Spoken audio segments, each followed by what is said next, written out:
ইয়াউমা লা ইয়ানফাউ মালু ওয়ালা বানুন।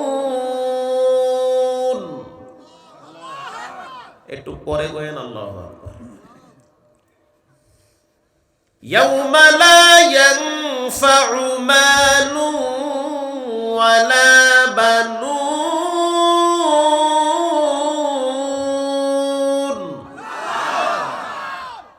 মাশাআল্লাহ, খুব সুন্দর করে আল্লাহু আকবার কইতে পারেন আপনারা।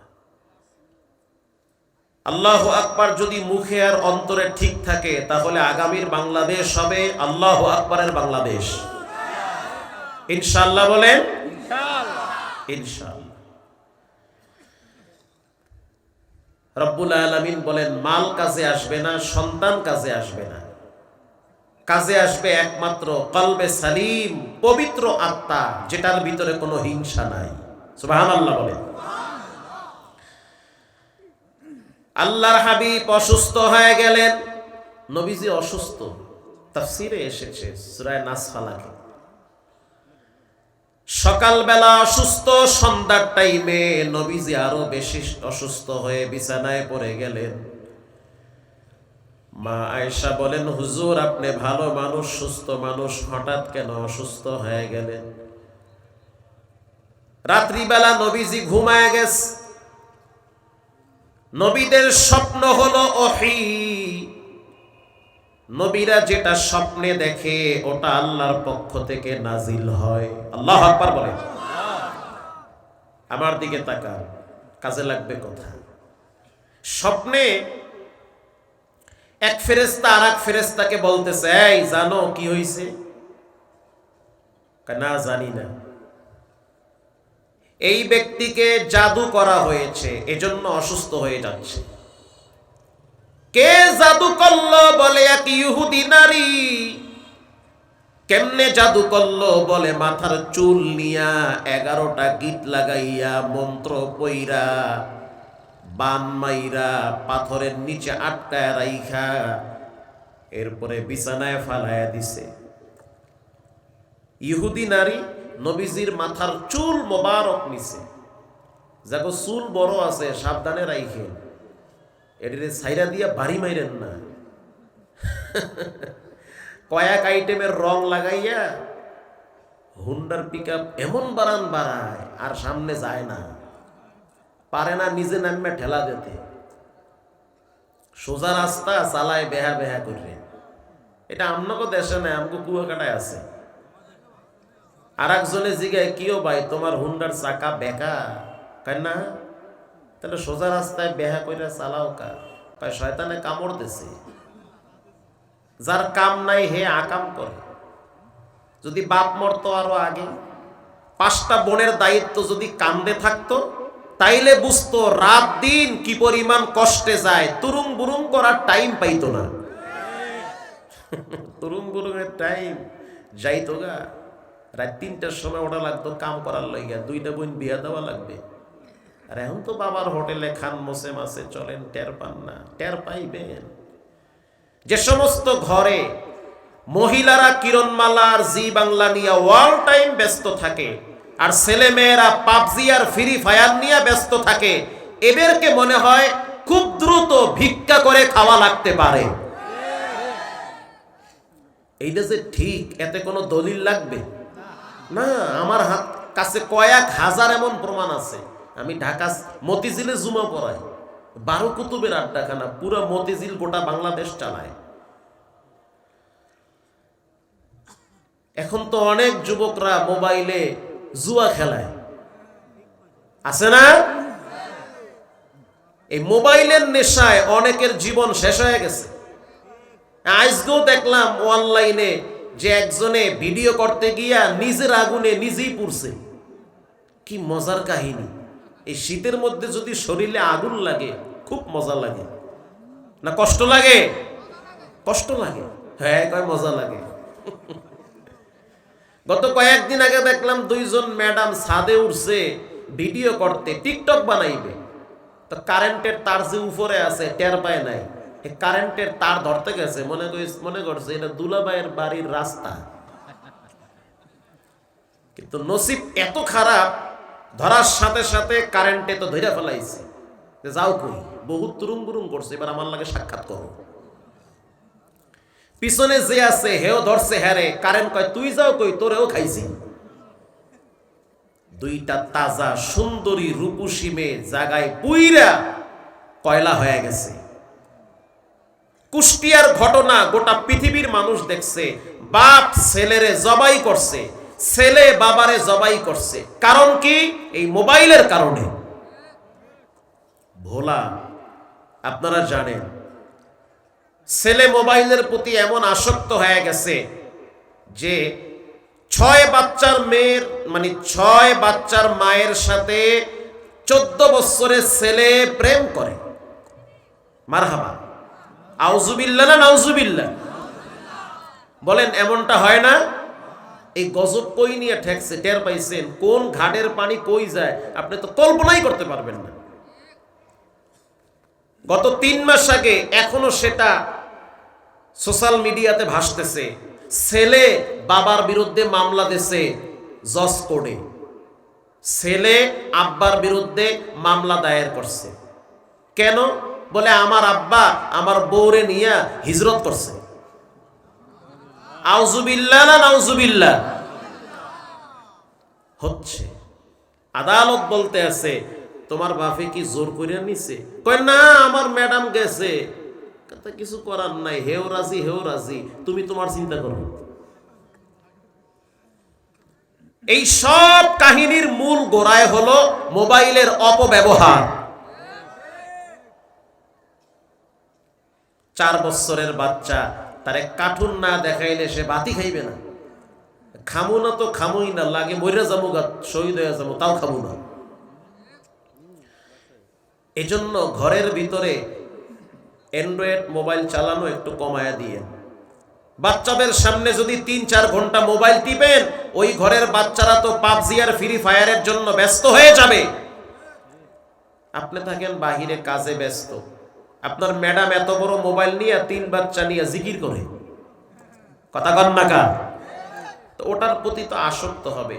আপনি পুরুষ, কামাই করেন, আপনি কয়দিন পর বুঝবেন মজা কারে কয়, কত প্রকার, কত ধান, কত চাউলে মজাটা বুঝবেন। ফ্যামিলির ঝামেলা সবচেয়ে বড় ঝামেলা। আলহামদুলিল্লাহ আমাদের বাসায় বড় মোবাইল চালানো নিষেধ। আমার খুব বেশি প্রয়োজন হইলে আর এক রুমে দরজা লাগাই, এরপরে মোবাইলে কথা বলি। আর ম্যাডামেরও বেশি প্রয়োজন হইলে দরজা লাগাও, এরপরে কথা যা কর কর। পোলাপানের সামনে হারাদিন টেপা টিপি, এডি চলবে না। এজন্য বাচ্চার হাতে মোবাইল দিলেও ভিক্ষা মারে, ও মনে করে এটা গজব, এটা হাতে মিলে অজ্ঞান হয়ে যাবে। আল্লাহ তাআলা এই জাতিকে, যুব সমাজকে, তরুণ তরুণীদেরকে মোবাইলের অপব্যবহার থেকে হিফাজত করেন। আপনি কি কম দুঃখের কথা কন, জুমার দিন খতিব সাহেব খুতবা দেয়। একটা সময় এমন ছিল সবাই বৈশা বৈশা খতিব সাহেবের বয়ান শুনে, কি ভাই কথা ঠিক না? আর এখন অনেকেই জুমার দিন মসজিদে বইয়া খতিবের দিকে না চাইয়া নিচের দিকে মোরাকাবায় থাকে, পরে আরেকজনে চাইয়া দেখে মোবাইলে খেলা দেখে, কথা কন না কা? ঠিক কথা। আল্লাহ তাআলা এই জাতিকে হিফাজত করেন, আমিন বলেন। একজন ফেরেশতা আর একজন ফেরেশতাকে বলে জাদু করা হয়েছে। দ্বিতীয় ফেরেশতা বলল কেমনে জাদু করলো? বলে একজন ইহুদি নারী মাথার চুল নিয়ে গেছে, সেই চুলের ভিতরে 11টা গিট লাগাইয়া মন্ত্র পড়ছে। একটা গিট লাগায় একবার মন্ত্র পড়ে, আর একটা গিট লাগায় আর একবার মন্ত্র পড়ে। যারা কুফরি কালাম করে তারা কিন্তু আপনার জামার সুতা নিয়েও 2 নম্বরই করতে পারে, কথা কন না কা? যারা কুফরি কালাম করে তারা আপনার মাথার চুল নিয়েও দুশ্মনী করবে। মানে শরীরের একটা কিছু পাইলেই আপনার সাইজ করতে বেশি দূরে যাওয়া লাগবে না। কষ্ট হয় আপনাদের? হবে না, ঠান্ডা মাথায় শুনেন। দ্বিতীয় ফেরেশতা প্রশ্ন করল কোথায় সেই চুল? এটা কি বাস্তব দেখতেছে না স্বপ্নে? স্বপ্নে। কে স্বপ্নে দেখে? আমাদের নবী মুহাম্মদুর রাসূলুল্লাহ সাল্লাল্লাহু আলাইহি ওয়াসাল্লাম, তিনি স্বপ্নে দেখে। দুইজন ফেরেশতা কথা বলে।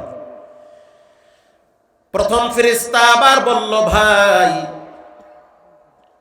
একটা গুহার ভিতরে, গর্তের ভিতরে, পাথরের নিচে এই ব্যক্তির চুলটারে ঠাইসা ধইরা রাখছে, আটকায়া রাখছে। কথা কি বুঝতেছেন? মানে চুলটারে নিয়ে পাথর দিয়া ঢাইকা রাখছে, চাপে রাখছে। আল্লাহর নবী সকালবেলা হযরত আলীকে ডাক দিছে। আল্লাহর নবীর জামাতা হযরত আলীকে নবী বলেন, যাও কূপের কিনারায় যাও, গিয়া দেখো সেখানে আমার চুল আছে। হযরত আলী কূপের কিনারায় যখন গেল, সেই কূপের ভিতর থেকে সুগন্ধির ঘ্রাণ আসতেছে। আল্লাহু আকবার, জোরে বলেন। ওখানে রহমাতুল্লিল আলামিনের চুল মোবারক আছে। আপনাদের কি কষ্ট হয়? ওটা বসা করেন যে দুই একজন, বয়ান ভাল লাগে না, না যাক, ভাল লাগলে থাকবেন, না ভাল লাগলে যাই। আমিও জোর করে আই নাই, আমারে জোর করেই আনছে। আর আমি এমন ওয়াজ করুম না যে এখানে করে আরো 5 জায়গায়। নবীর সামনে দাঁড়ায় গেল। আল্লাহর নবীর চেহারা মলিন হয়ে গেছে। হযরত জিবরাইল আমিন নবীর সামনে দাঁড়ায় বলতেছে, হুজুর আমি আপনার জন্য কোরআনুল কারীম থেকে 2টা ঔষধ নিয়ে আসছি। আল্লাহু আকবার বলেন। ঔষধের ব্যাখ্যা হলো 2টা সূরা। কারণ কোরআনকে আল্লাহ পাক ঔষধের সাথে তুলনা করছে। ঔষধ খাইলে যেমন মানুষ সুস্থ হয়, কোরআন দ্বারাও মানুষের ব্যক্তি জীবন, পারিবারিক জীবন, অর্থনৈতিক জীবন, রাষ্ট্রীয় জীবনে যত রোগ আছে সব রোগ নির্মূল করার জন্য কোরআন যথেষ্ট পরিমাণ সক্ষম। কি ভাই, কথা ঠিক না? হযরত জিবরাইল বলল, আল্লাহর হাবিব আপনি জিহ্বা লড়াইয়া সূরা ফালাক থেকে প্রথম আয়াত পাঠ করেন। হযরত জিবরাইল নবীকে পড়া শোনাইতেছে, পড়েন কুল আউযু বিরাব্বিল ফালাক। পড়ার সাথে সাথে আপনি ফু মারেন। নবীজি পড়ল, তাকায় দেখলো একটা করে গিট খুলে যাইতেছে। আরো জোরে বলেন সুবহানাল্লাহ। গিট খুলে গেছে। ওগো আল্লাহর হাবিব আবার তেলাওয়াত করেন। আবার তেলাওয়াত করলো, সূরা ফালাক পড়লো। এবার হযরত জিবরাইল বলল, আপনি এবার সূরা নাস পড়েন। কুল আউযু বিরাব্বিন নাস মালিকিন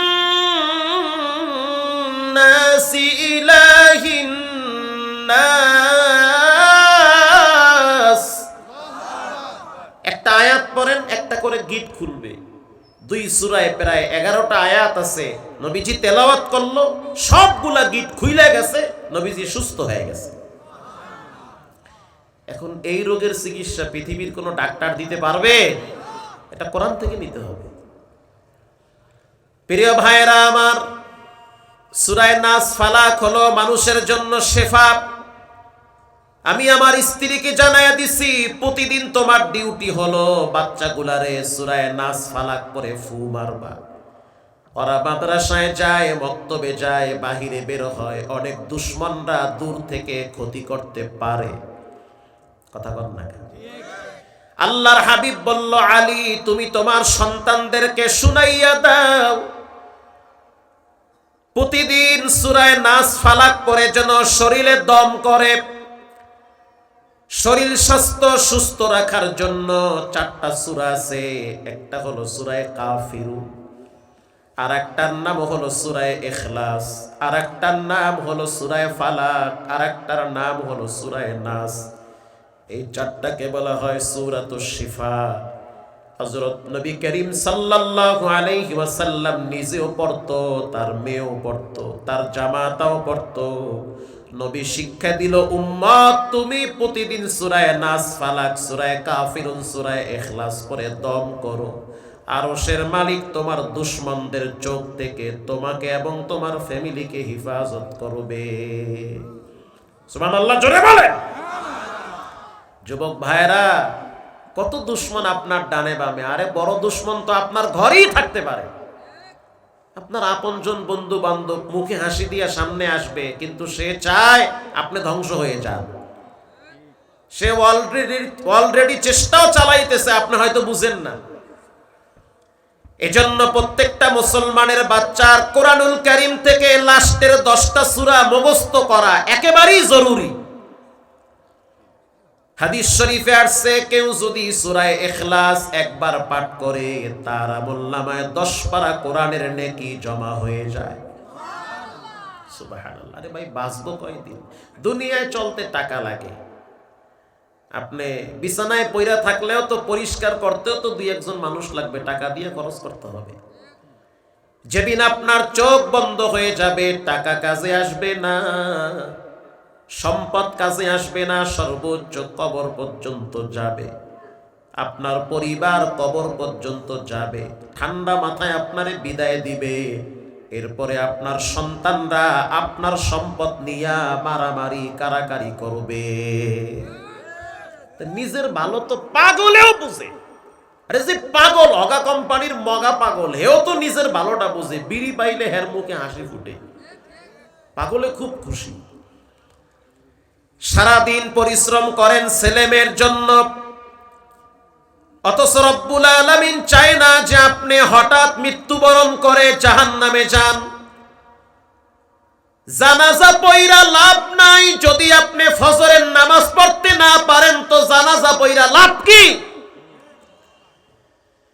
সারাদিন পত্রিকা পড়ার সময় হয়, চায়ের দোকানে 3 ঘন্টা বসে বসে টিভি দেখার সময় হয়, অথচ কবরের পুঁজি, কবরের বাতি, কোরআন থেকে 2-4টা সূরা পড়ার সময় হয় না।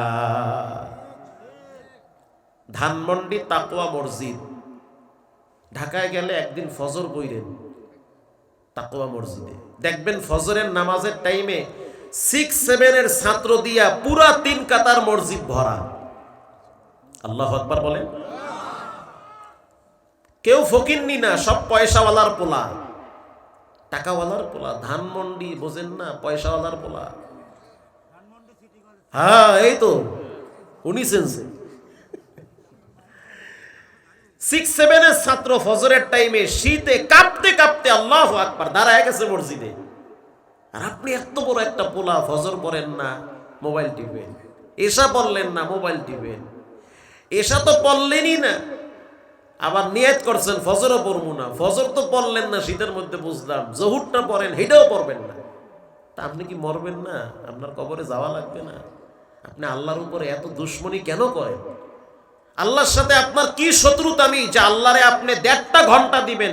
ওই সময় হয় না। বান্ধবীরে সময় দেন, বন্ধুরে সময় দেন, পার্টি অফিসে সময় দেন, নেতারে সময় দেন, নেত্রীকে সময় দেন, আল্লাহরে সময় দেন না। নিমুখ হারাম, ঠিক না ভাই? ঠিক। আমি আপনি নিমুখ হারাম। কুকুরের ভিতরে 10টা গুণ আছে। 1 নম্বরের গুণ, কুকুর তার পূর্বভক্ত হয়। কুকুরকে যদি আপনি একটা রুটি খাওয়ান, সে আপনাকে দেখে চিনা রাখবে, আপনার বাড়ি পাহারা দিবে, আপনার দোকান পাহারা দিবে। একটা ইন্দুর গেলেও কুত্তার মাথা গরম থাকে। কি ভাই, কথা ঠিক না ব্যাঠি?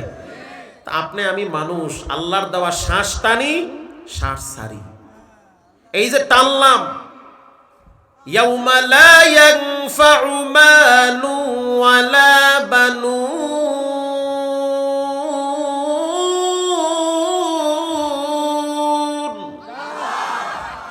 এই যে টান্ডা মারলাম, এটা হঠাৎ বন্ধ হয়ে গেলে মুহূর্তের ভিতরে তো পরকাল হয়ে যাইবে। কথা কন না, শেষ। যমুনা গ্রুপের মালিক বাবুল সাহেব, তার অনেক কর্মচারী আমার মসজিদে জুমা পড়ে। যমুনা গ্রুপের মালিক, 1000 কোটি টাকার মালিক, যমুনা গ্রুপের মালিক। আরে থামেন মেয়ে, বসুন্ধরা খালি প্যাঁচ লাগান। যমুনা গ্রুপের মালিক বাবুল সাহেব মারা গেছে। মৃত্যুর আগে আগে তার শ্বাস চলা বন্ধ হয়ে গেছে, টানতে কষ্ট হয়। আরে কি যে এক কষ্ট, শ্বাস টানা বন্ধ। হাই সুবহানাল্লাহ, এ তো আর এক আযাব। চায়নার থেকে ডাক্তার 2 জন আনছে। ডাক্তারে কয় করোনায় ধরছে, ভালো করিয়া। এমন ধরা ধরছে, মানে খাতা কম্বল পেঁচাইয়া যাইতে ধরছে যেন শ্বাস টানতে না পারে। তো ডাক্তারদেরকে বলল যে আমার সম্পদের অর্ধেক দিয়ে দিব, তারপরেও আমি বাঁচতে চাই। যদি বাঁচানোর মতো শক্তি তোমাদের নাও থাকে, অন্তত পক্ষে আমি যেন শ্বাস টানতে পারি, প্রয়োজনে যমুনা গ্রুপের যত সম্পদ আছে অর্ধেক দিয়ে দিব। শেষ সময় এটাও বলেছে আমার যত সম্পদ আছে থাকা খাওয়ার মতো জায়গা হইলেই হবে, বাকি সব দিয়ে দিব, তারপরেও আমি শ্বাস টানতে চাই, আমি মরিও না আমি বাঁচিও না। তাহলে বোঝা গেল শ্বাস টানা ছাড়ার শক্তি একজনই দেয়। চিৎকার মেরে বলেন তিনি হলেন কে? আল্লাহরে ডরান। আল্লাহ না করুক হঠাৎ যদি আপনি স্টক করেন, এখন তো স্টক বেশি করে যুবকরা, হঠাৎ যদি স্টক করেন তো উপায় কি?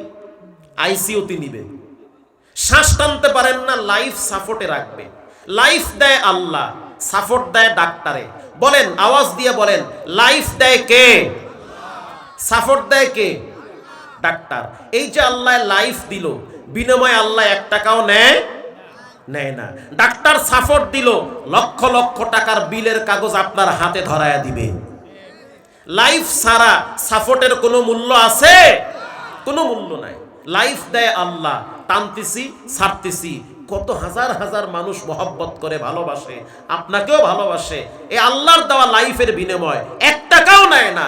হসপিটালে হুইয়া বললে, বাড়িঘর বিক্রি করলেও তো চিকিৎসার টাকা জোগাড় করতে পারবেন না।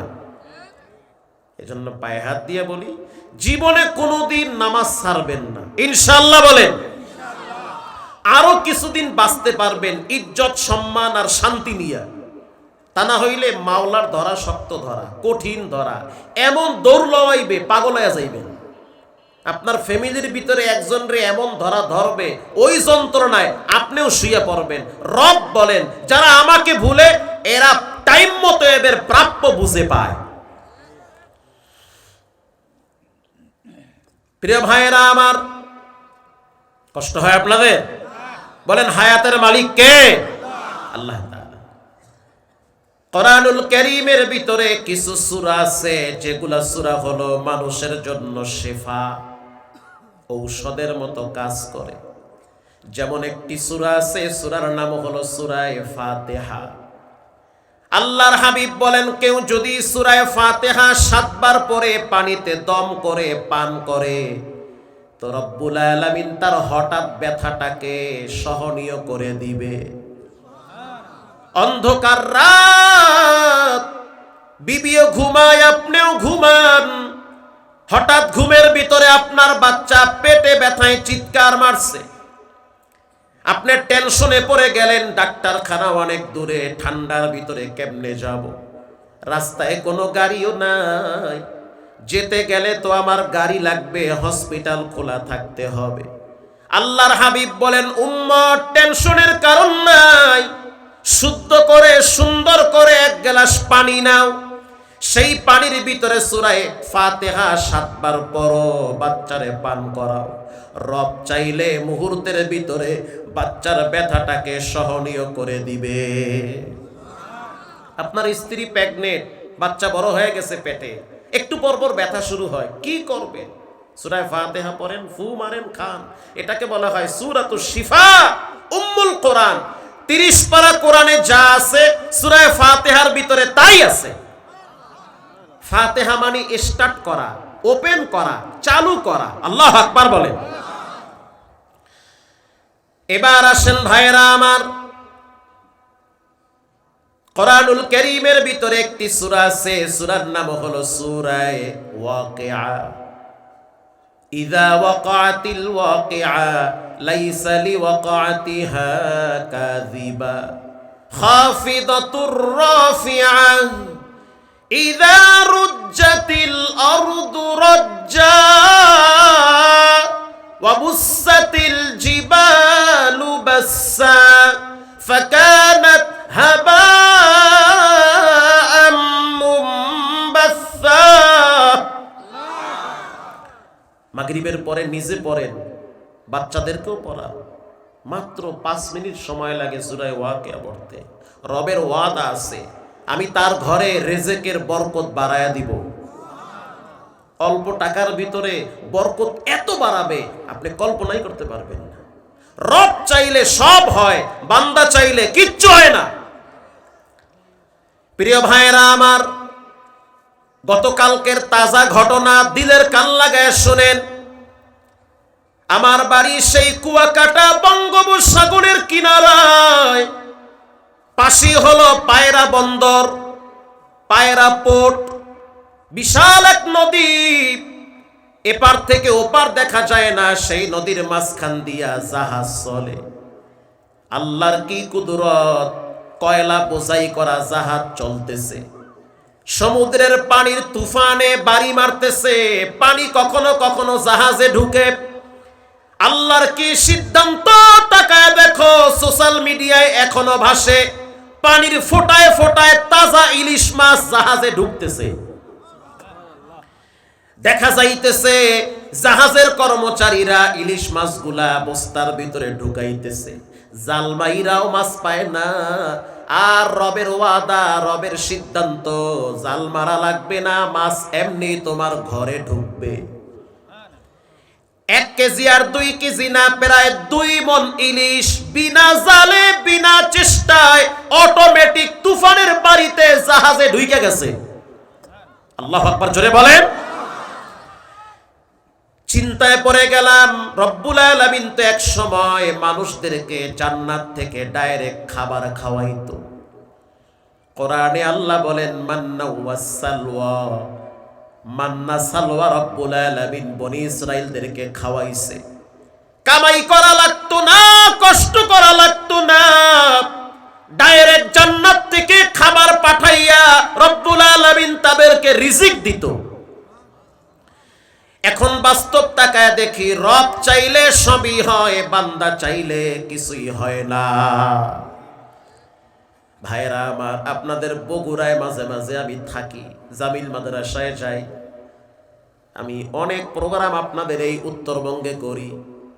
তো বগুড়ায় এমন একটা ডিমের দোকানদার দেখছি, যে কিনা ডিম বিক্রি করে 2 তলা বাড়ি করছে।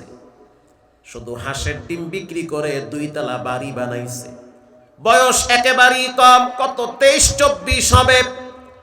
তার বক্তব্য হলো, হুজুর রিজিকের ভিতরে বরকত আমার মাওলায় রাখছে, বান্দার কাজ চেষ্টা করা, রবের কাজ সফলতা দেওয়া। প্রিয় ভাইরা আমার, আমি তো এমন প্রতিবন্ধী দেখছি, যার 2টা পা নাই, বসে বসে চা বিক্রি করে। মানুষের সফলতার বয়ান গল্প শোনেন, টিভিতে দেখেন, আর আমি তো প্রতিদিন রাস্তায় দৌড়াই।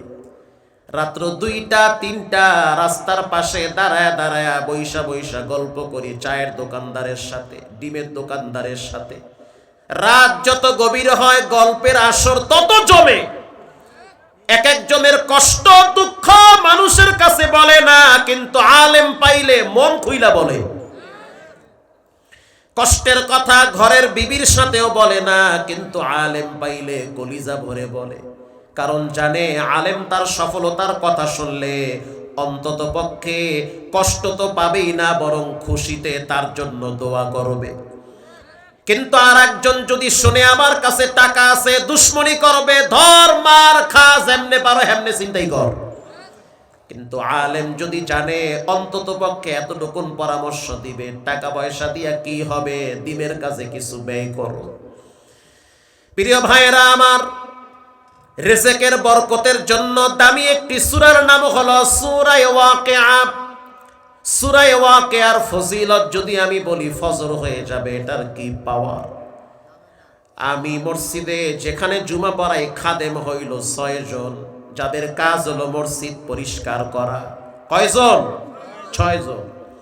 6 জন খাদেমের কাজ মসজিদ সাফ করা, মাইক টেস্ট করা, হরেন পরিষ্কার করা, সিঁড়িগুলা পরিষ্কার কইরা দেওয়া। যিনি প্রধান খাদেম, তার বাড়ি হলো আপনাদের সিরাজগঞ্জে।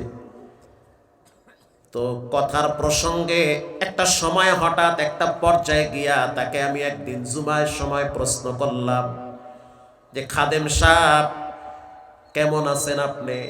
আপনার চেহারা তো মাশাআল্লাহ অনেক সুন্দর, দাড়িতে মেহেন্দি লাগায়া চলেন, টুপিতে নীল দিয়া চলেন, জামাটাও দেখি ইস্তারি কইরা ডাটে ফাটে চলেন, এক এক জুমায় দেখি এক একটা আতর লাগান, এত মোসে মাসে তেলে ঝালে কেমনে চলে? ও খাদেম, আপনার বেতন কত? খাদেম জবাব দেয়, হুজুর আপনি তো জানেন না, আমি জানি না। খাদেম জবাব দিল, হুজুর আমি এই মসজিদে খেদমত করি, বেতন মাত্র 14,000।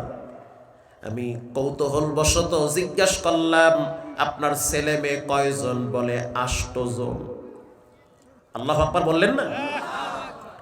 8 জন ছেলে মেয়ে, বেতন 14,000, কেমনে চলেন? হাইসা দিয়া বলে, ওয়াল্লাযীনা উতুল ইলমা দারাজাত,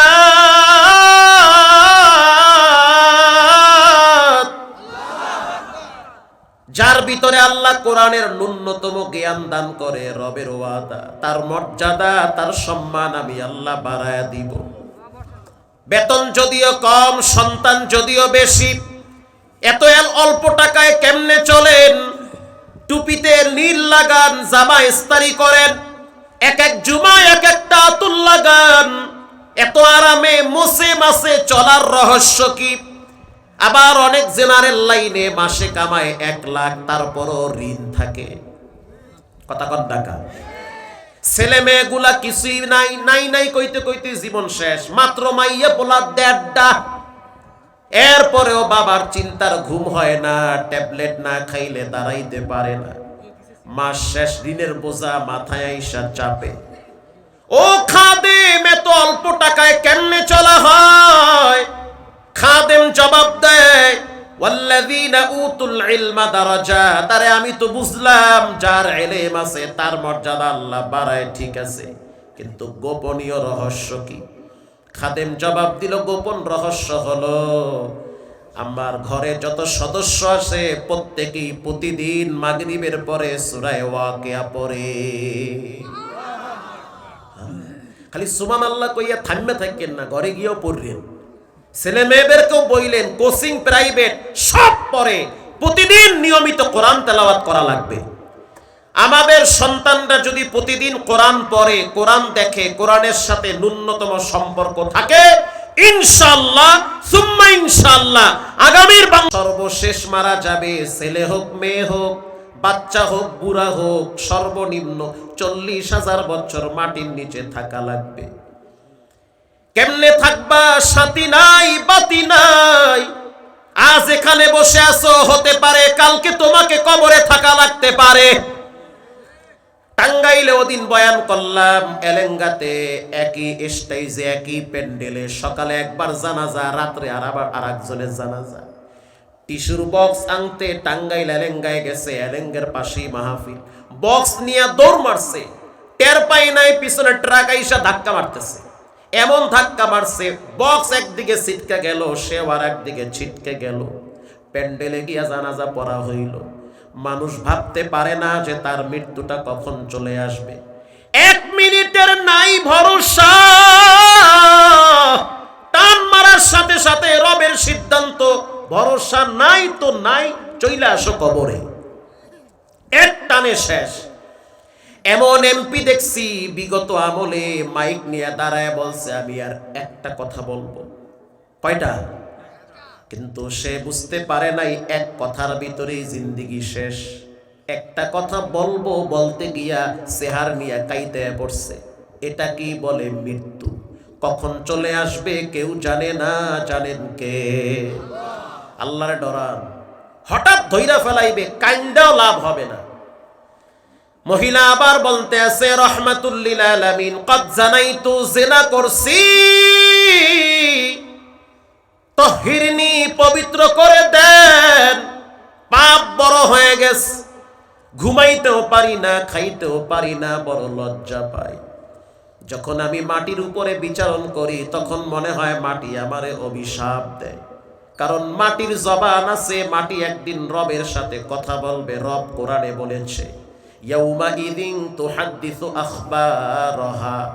ও পাবনার ভাইরা, যেই মাটিতে বসে আছেন কষ্ট করে, জানি না কার না জানি দোকানে কাপনের কাপন চলে আসছে, তবে লেখা রাখেন, মনে রাখেন, যেই মাটিতে কষ্ট করে বসে আছেন একদিন এমন হবে মাটি আপনার পক্ষে রবের দরবারে সাক্ষী দিয়া বলবে, মাফ করে দেন।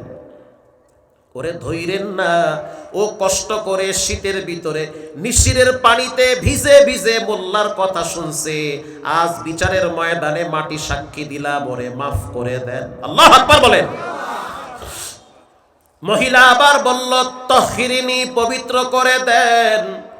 নবীজি বলল, বাড়িতে চলে যাও, তুমি জিনা করো নাই। নবী চাচ্ছে বিষয়টা গোপন থাকুক। মহিলা আবার বলতে আছে, তহহিরিনী, পবিত্র করে দেন। নবীজি বলল, না, তুমি জিনা করো নাই, চলে যাও। মহিলা বলতে আছে, ইয়া নবী আল্লাহ, জিনা করছি, মজা পাইছি, কিন্তু মজার পরে সাজা আছে না নাই? বিবেকের আদালতের কাছে ধরা খেয়ে গেছি, রাত্রিবেলা ভয়তে ঘুমাইতে পারি না, চমকে উঠি, স্বপ্নে আজে বাজে দৃশ্য দেখি, কলিজার ভিতরে পানি শুকায় গেছে। আমি যে জেনা করছি আমার সাক্ষী আছে। আল্লাহর হাবিব বলল, কে তোমার সাক্ষী? বলে, আমার পেটে একটা বাচ্চা আসছে, ব্যভিচারিণী হওয়ার কারণে পেটে বাচ্চা আসছে। নবীজি বলল, অপরাধ তুমি করছো, কিন্তু পেটের বাচ্চা তো অপরাধ করে নাই। বাচ্চা ভূমিষ্ঠ হোক, তারপরে দেখা যাবে। মহিলা এবার চলে গেছে। কিছুদিন পর যখন বাচ্চা ভূমিষ্ঠ হইছে, দুধের বাচ্চা নিয়ে নবীর সামনে দাঁড়ায় গেছে। আল্লাহু আকবার বলেন। স্পষ্ট হাদিস, মুসলিম শরীফের হাদিস। আল্লাহর আযাব এবং গজব পেয়ে যেই পরিমাণ ভয় পেয়েছে, মহিলা আবার গিয়া বলল, দুধের বাচ্চা নিয়ে আসছি, পবিত্র করে দেন, গুনার ময়লা নিয়ে কবরে যাইতে চাই না। নবীজি বলল, এতটুকুন বাচ্চা একা একা তো খাইতে পারবে না, অতএব বাচ্চা যখন নিজের হাত দিয়া মুখ দিয়া খাইতে পারবে, তখন দেখা যাবে। 2 বছর দুধ পান করাও। মহিলাটা দুধের বাচ্চা নিয়ে বাসায় চলে গেল।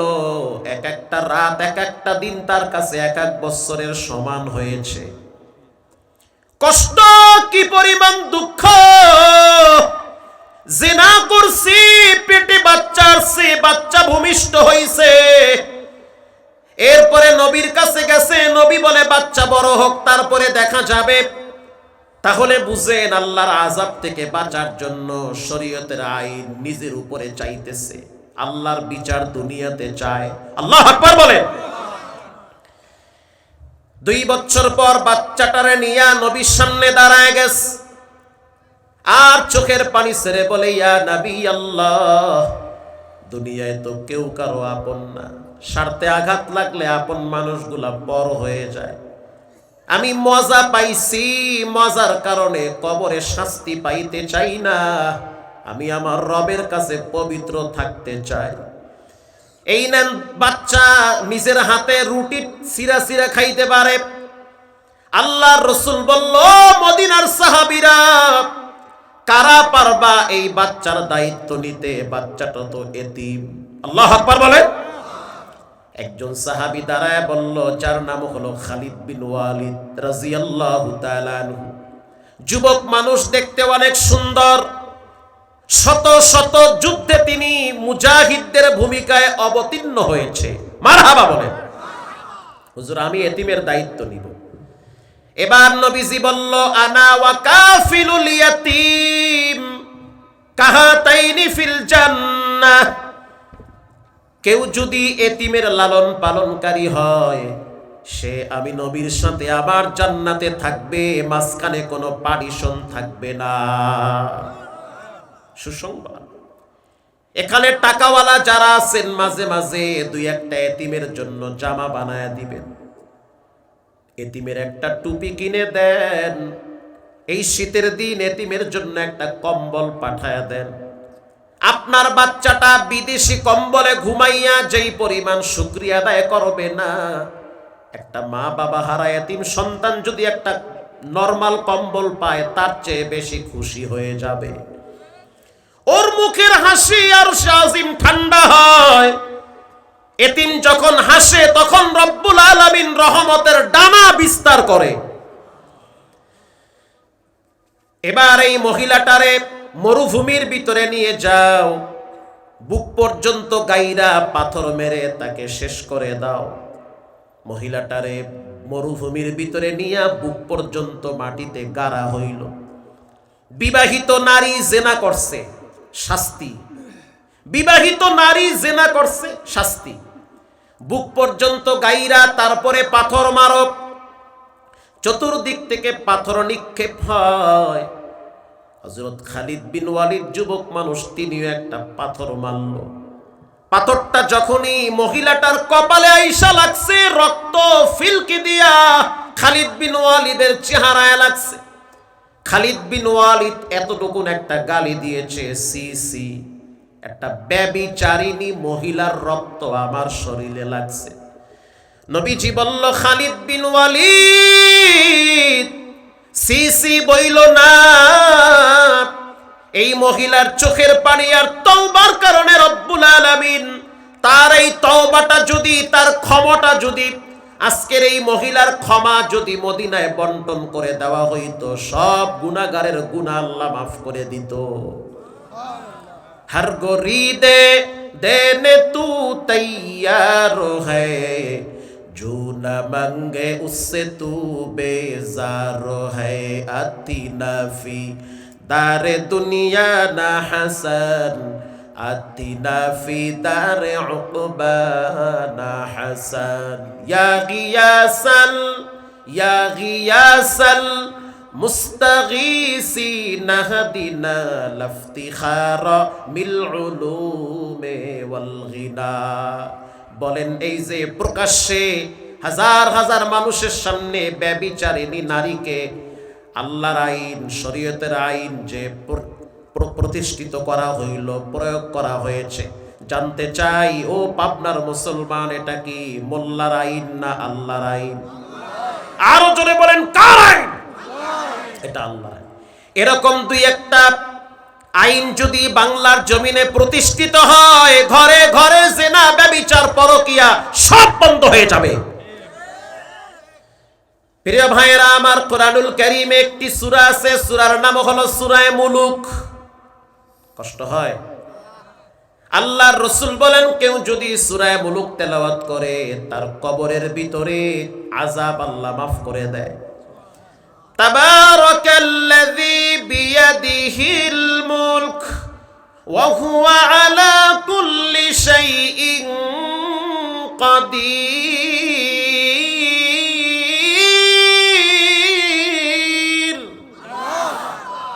নবীজি বলেন, কেউ যদি সূরা মুলুক তেলাওয়াত করে, বিচারের ময়দানে রব্বুল আলামিন সূরা মুলুকের সাক্ষী বান্দার জন্য সুপারিশ কবুল করবে। এরকম একটি সূরা, সূরার নাম সূরা ফাতির। নাম কি? ফাতির। কেউ যদি তেলাওয়াত কইরা ঘুমায়, রব্বুল আলামিন জীবনে একবার হলেও তারে মক্কা মদিনার ঘেরান নেওয়ার তৌফিক দিবে। এই সূরার ভিতরে রব্বুল আলামিন বলেন, ইয়াতলুনা কিতাবাল্লাহ, যার ভিতরে তিনটা গুণ আছে, রব্বুল আলামিন তাকে বিনা হিসাবে জান্নাতে পৌঁছায়া দিবে। এক নম্বরে তিলাওয়াতুল কুরআন, ছোট হোক বড় হোক, কেউ যদি নিয়মিত প্রতিদিন কোরআন তেলাওয়াত করে। দুই নম্বরে ওয়া আকামুস সালাহ, কেউ যদি নিয়মিত প্রতিদিন 5 ওয়াক্ত সালাত আদায় করে। তিন নম্বরে ওয়া আনফাকু মিম্মা রাযাকনাহুম সিররা ওয়া আলানিয়াতান ইয়ারজুনা তিজারাতান লান তাবুর। আল্লাহ বলেন, যারা গোপনে প্রকাশ্যে দান করে, নামাজ পড়ে, তেলাওয়াত করে, দান করে, এটা কোরআনের তাফসীর বানায় কইতেছি। কেউ যদি কোরআন পড়ে, কেউ যদি নামাজ পড়ে, কেউ যদি দান করে, কিতাবাল্লাহ ওয়া আকামুস সালাহ ওয়া আনফাকু মিম্মা রাযাকনাহুম সিররা, গোপনে প্রকাশ্যে দান করে, রাত্রিবেলা রাস্তা দিয়ে হাঁটে, টিনের মসজিদ, জানলার ফাঁক দিয়া 100 টাকা ভিতরে ফালায়া দিল, কেউ দেখে নাই, দেখেছেন কে? আল্লাহ। বিশ্বাস করেন, এই গোপন দান আপনাকে এমন জায়গায় বাঁচাবে যেখানে আপনার বাঁচার কথা না।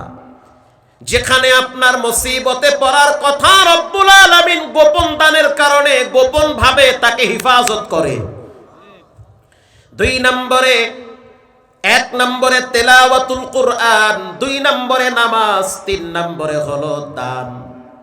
এই 3টা কাজ যারা করবে, রবের সিদ্ধান্ত, তাদের মতো শ্রেষ্ঠ ব্যবসায়ী পৃথিবীতে কেউ নাই। মারহাবা বলেন। প্রিয় ভাইরা আমার, পৃথিবী বিখ্যাত একজন বাদশার নাম হলো বাদশাহ হারুন আর রশিদ। ক্ষমতা পাইছে, কোরআনের জ্ঞান পাইছে, টাকাও আছে, ক্ষমতাও আছে, রাত্রিবেলা তাহাজ্জুদের সময় মাওলার সাথে কালেকশনও আছে। ইনসাফওয়ালা নাই নীতিবান একজন বাদশার নাম হলো হারুন আর রশিদ। হারুন আর রশিদের স্ত্রীর নাম হলো জুবাইদা, বড় জেবুন্নেসা, বড় দিনদার নেককার আল্লাহওয়ালা মহিলা। বাদশাহ হারুন আর রশিদের রাজপ্রাসাদের এক পাশে হলো বিশাল বড় একটা মাদ্রাসা। আল্লাহু আকবার বলেন। একটা দেওয়াল, একটাই দেওয়াল, এক পাশে মাদ্রাসা আর এক পাশে হলো রাজপ্রাসাদ। দেওয়ালের গা ঘেঁষে বিশাল বড় একটা বিল্ডিং, রাজপ্রাসাদ। ওখানে বাদশার বিবি থাকে। বাদশাহ হারুন আর রশিদ রাষ্ট্রীয় সফরে তিনি চলে গেলেন দামেস্কের দিকে। তিনি লম্বা সফরে বের হয়েছে। সফর থেকে যখন বাড়িতে আসলো, আসার পরে দেখলো তার বিবির জেবুন্নেসার চেহারা মলিন হয়ে আছে। বাদশাহ প্রশ্ন করলো, বিবি আমার, তোমার চেহারা কেন মলিন? মেজাজটা কেন গরম? কি হয়েছে জানতে চাই। বলে, এই যে পাশে মাদ্রাসা, ওই মাদ্রাসার ছাত্রর সংখ্যা হলো প্রায় 90,000। সুবহানাল্লাহ, বাইতে গিয়ে কইেন। বাংলাদেশে এমন কোন মাদ্রাসা আছে যেখানে ছাত্র হবে 90,000? এটা বানোয়াট কিচ্ছা মোল্লায় কয় না, ইতিহাস থেকে প্রসিদ্ধ কথা বলে। ওই মাদ্রাসা হলো বাগদাদের সবচেয়ে বড় মাদ্রাসা। ওই মাদ্রাসার প্রিন্সিপালের নাম হলো বিখ্যাত মুহাদ্দিস আব্দুল্লাহ বিন মুবারক রাহমাতুল্লাহি আলাইহি। মারহাবা বলেন। আব্দুল্লাহ বিন মুবারকের কথা আলোচনা ইতিহাসের পৃষ্ঠায় পৃষ্ঠায় লেখা আছে। আব্দুল্লাহ বিন মুবারক কে? সেই আব্দুল্লাহ বিন মুবারক, ইদা সারা আব্দুল্লাহ মিম্মার উ লাইলাতান সারা আনহা নূরুহা ওয়া জামালুহা। আব্দুল্লাহ বিন মুবারক যতদিন দুনিয়াতে ছিল ততদিন ইলমের সূর্য ছিল। ইলমের নূর, ইলমের ঘ্রাণ পুরা দেশে ছড়াইতেছিল। আব্দুল্লাহ বিন মুবারক যখন কবরে গেছে, তখন মনে হচ্ছে ইলমের সূর্যটা কবরে চলে গেছে। বাংলাদেশে অনেক মাহফিল হয়, কিন্তু মাহফিলগুলোর ভিতরে তেমন মজা পাওয়া যায় না। যতদিন কোরআনের পাখি আল্লামা দেলোয়ার হোসেন সাইদি রাহিমাহুল্লাহ তাফসীর করত, ততদিন মনে হইতো কোরআন বুঝি সবে মাত্র নাজিল হইতো। আসতে বলবেন না, কথা ঠিক না ব্যাঠিক? এটা তো হিন্দু বলে ঠিক, আপনি কেন বলবেন না? হিন্দুরাও বলে কথা ঠিক। তিনি যখন তাফসীর করত, মনে হইতো রহমত আর বরকত দিয়ে আল্লাহ প্যান্ডেল ভরে দিত। কারণ কোরআন এক একজনের মুখে এক এক রকম লাগে, এক একজনের মুখে এক একজনের কণ্ঠে এক এক রকমের স্বাদ লাগে। বাদশাহ হারুন আর রশিদ স্ত্রীকে বলল, মন খারাপ কেন? বলে, মাদ্রাসা তালা লাগান। কেন? গত বৃহস্পতিবার এই মাদ্রাসার ছাত্ররা বাড়িতে যাওয়ার সময় তাদের পায়ের আওয়াজে আমার ঘুম ভেঙে গিয়েছে। আমি আসরের পরে একটু ঘুমাইছিলাম, তাদের পায়ের আওয়াজ, কণ্ঠের আওয়াজ আমার কানে আসছে। আমি খাদেমরে বললাম, কার আওয়াজ? বলে, এটা হইল 90,000 ছাত্র পবিত্র জুমার রাত্রে ছুটি পাইছে, বাড়িতে যাবে, যার কারণে বাড়িতে যাওয়ার সময় তারা কোরআন পড়তে পড়তে, হাদিস পড়তে পড়তে, মাসআলা পড়তে পড়তে বাড়িতে যায়।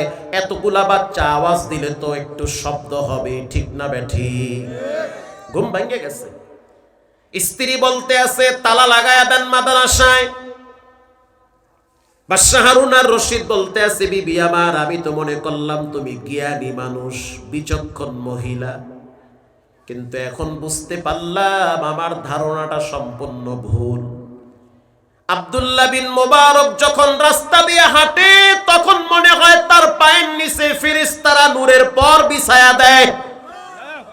তার ছাত্রদের ধুলা বালুর কারণে আমার রাজপ্রাসাদ ধন্য হয়ে যায়।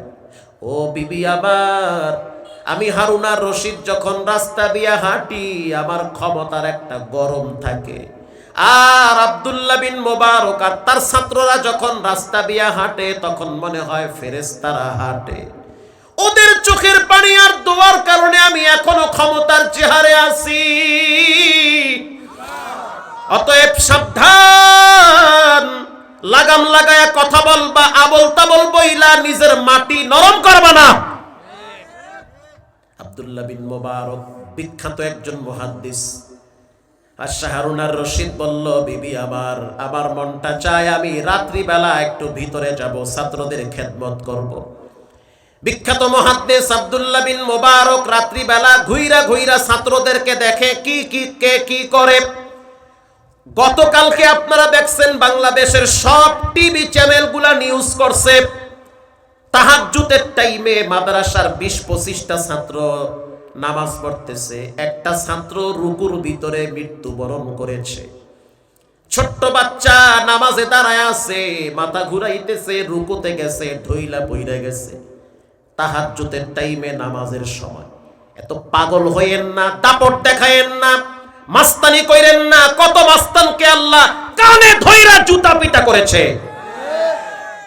মান তাওয়াদা লিল্লাহ রাফাহুল্লাহ, যে ব্যক্তি নিজেকে ছোট ভাবে রব্বুল আলামিন তার মান মর্যাদা বাড়ায় দেয়। নিজেকে বিলীন করে দেন। গভীর রাত স্ত্রী চোখের পানি ছেড়ে দিয়া বলল, স্বামী আমার ভুল হইছে, ক্ষমা চাই, আল্লাহর কাছেও মাপ চাই, আমি বুঝতে পারি নাই। আব্দুল্লাহ বিন মুবারক তিনি পাইছে ওয়ারাসাতুল আম্বিয়া, নবীদের উত্তরসূরি। আর তুমি আমার স্বামী, তুমি তো ফেরাউন, হামান, নমরুদের মতো ক্ষমতার মালিক হইছো।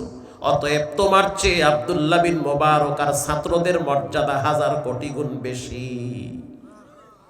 গভীর রাত বাদশাহ হারুন আর রশিদ ওয়াল টপকায়া ওই পারে যাইত। একদিন রাত্রিবেলা, বৃহস্পতিবার, সাইয়্যিদুল আইয়াম, ইয়াউমুল জুমআ, জুমার রাত বান্দার দোয়া কবুল হয়। জুমার রাত্রে হাত তুললে মালিক ফিরা দেয় না। বাদশাহ হারুন আর রশিদ ওয়াল টপকায়া ভিতরে ঢুইকা তাকায়া দেখলো কয়েকশো ছাত্র তাহাজ্জুদের টাইমে দাঁড়ায় দাঁড়ায় কোরআন তেলাওয়াত করে। বাংলাদেশে যত বড় বড় মাদ্রাসা আছে গিয়া দেখেন, তাহাজ্জুদের টাইমে ছাত্ররা ঠান্ডার ভিতরে কাঁপতে কাঁপতে নামাজে দাঁড়ায় যায়। ও পাবনার ভাইরা, তোমার ছেলে ঘুমায়, আমার ছেলেও ঘুমায়, তোমার বউ ঘুমায়, তোমার মেয়েটা ঘুমায়, অথচ বাচ্চাগুলার দিকে তাকায়া দেখো তাদের তেমন খানাও নাই, থাকার মতো ঘরটাও তেমন সুন্দর না, ভাঙ্গা টিনের তলে ঘুমায়, বৃষ্টির পানিগুলা, নিশিরের পানিগুলা বায়া বায়া তাদের শরীরে পড়ে। তারপরেও তারা যখন তাহাজ্জুদে দাঁড়ায় চোখের পানি ছেড়ে দিয়া বলে, মালিক, এই মহল্লার মানুষগুলার টাকা পয়সা খাইয়া আমরা আলেম হইতেছি, আল্লাহ মহল্লার ভিতরে রহমত আর বরকতের ডানা বিছায়া দেন। তোমার জন্য দোয়া করে, তাদের দোয়ার চোখের পানির কারণে বাংলাদেশ লড়ে চড়ে এখনো ভূমিকম্পে ভেঙ্গে পড়ে না। প্রিয় ভাইয়েরা আমার, বাদশাহ হারুন আর রশিদ যখন ভিতরে ঢুকলো, তাকায় দেখলো কিছু বাচ্চারা কূপের কিনারায় দাঁড়ায় দাঁড়ায় উজু করতেছে। হারুন আর রশিদ মসজিদের কোনায় দাঁড়ায় দেখলো কিছু বাচ্চা নামাজ পড়ে। হারুন আর রশিদ এবার যখন দেখলো বাচ্চারা ভিতরে ঢুকছে, তাদের পায়ের জুতাগুলা নিজের হাতে ঠিক করে দিতেছে। বাদশাহ হারুন আর রশিদ, যে যারে চিনে সে তারে মানে।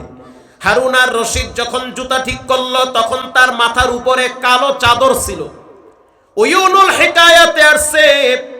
এরপরে কারি তৈয়ব সাহেব রহমাতুল্লাহি আলাইহি হাকিমুল ইসলামের ভিতরে স্পষ্ট লিখেছেন, কালো চাদর গায়ে দিয়া বাচ্চাদের পায়ের জুতা ঠিক করে দেয়। একটা বাচ্চা দেখায় চিনা ফেলাইছে আপনারা বাদশা, আপনি যখন রাস্তা দিয়ে হাঁটেন তখন হাজার হাজার প্রশাসন আপনারে স্যালুট দেয়।